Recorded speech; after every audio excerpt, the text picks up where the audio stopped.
भगवान कृष्ण के बारे में कुछ रोचक तथ्य क्या हैं जो बहुत कम लोगों को पता है।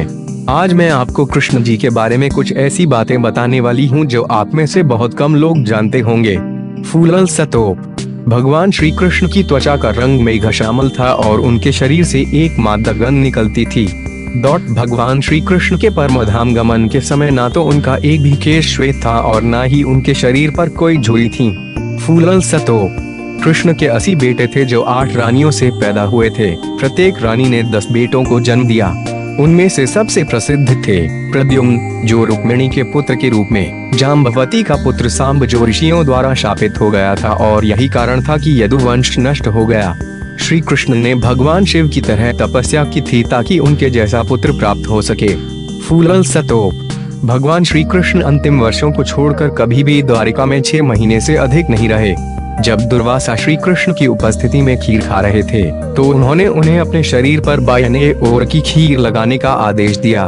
कृष्ण इसे अपने शरीर पर लागू करने के लिए सहमत हुए, लेकिन उन्होंने यह सोचकर अपने पैरों पर इसे नहीं लगाया, यह सोचकर कि खीर अपनी पवित्रता खो देती है।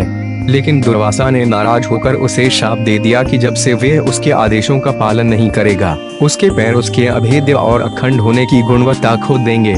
किसी तरह यह अभिशाप कृष्ण का अंत बन गया जब एक शिकारी ने एक तीर से उसके पैर को चोट पहुंचाई और वह दुनिया से चला गया। एकलव्य वासुदेव के भाई देवश्रवा का पुत्र था, इसलिए तकनीकी रूप से वे कृष्ण का चचेरा भाई है। फूलल स्तोप। श्री कृष्ण के पुत्र प्रद्युम्न कामदेव के अवतार थे, जिन्हें पिछले जन्म में भगवान शिव ने राख में बदल दिया था। फूलल स्तोप। पांडव अपनी माता की ओर से श्री कृष्ण से संबंधित हैं। पांडवों की माता कुंती वासुदेव की बहन थी, जो श्री कृष्ण के पिता थे। फूलल स्तोप। सुदर्शन चक्र शायद श्री कृष्ण का सबसे पसंदीदा हथियार है। उन्होंने इसका इस्तेमाल शिशुपाल को मारने के लिए किया और इसका इस्तेमाल उन्होंने सूर्यास्त का भ्रम पैदा करने के लिए भी किया, जिसके बाद अर्जुन में जयद्रथ को मार डाला। फूलल स्तोप। जरासंध ने श्री कृष्ण से लड़ने के लिए राक्षस कायलवन को बुलाया। कृष्ण ने महसूस किया कि उसे हरा देने में कुछ समय लगेगा और इस तरह दानव को बेअसर करने के लिए मुचकुंड पर वरदान का इस्तेमाल किया। मुचकुंद को एक वरदान था कि जो भी जागने के बाद पहले देखता है वह राख में बदल जाएगा, और वह लंबे समय से एक गुफा में सो रहा था। श्री कृष्ण गुफा में गए और एक चट्टान के पीछे छिप गए। जब कायलवन पहुँचे और मुचकुंद को जगाया, जैसे ही उनकी आंखें खुली और कायलवन को देखा, वह राख में बदल गया।